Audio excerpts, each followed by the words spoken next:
Good everyone, so you've made it to the website now. You've got your mushroom block. I'm going to take you through 3 easy steps now how to set it up. So first of all, you want to make a little slice in the top of the bag, like this. What that's going to do is let the air out. I'm going to fold it over and sit it on its side like that. Second, you're going to take a knife on the side and you're going to make a cut in the bag. You're going to cut across.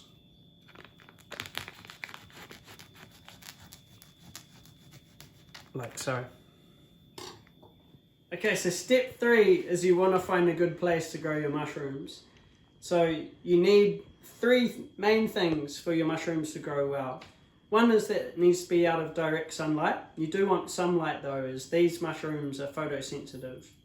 Secondly, you want it to be out of the wind, as it can dry the block out. And thirdly is you don't want it in the rain.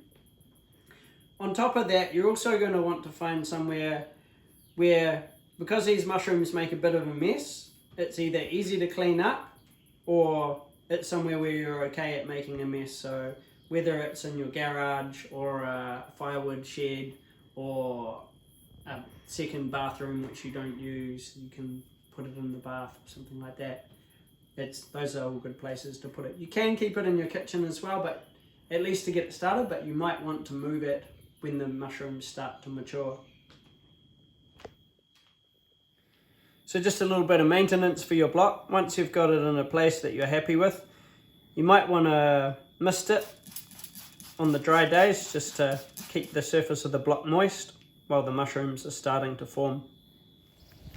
So once you've harvested your block, you can get more mushrooms out of it by soaking it in some fresh water, either a laundry tub or a bucket, whatever you've got really. So what I've done is I've just put that upside down and I'm going to soak that overnight, and then I'm going to take it out and put it back in the spot where I had it growing before. If you repeat this process of soaking your mushroom block, you should get another 2 to 3 flushes of mushrooms out of your block to get maximum yields before disposing of the block once it's spent into your compost pile.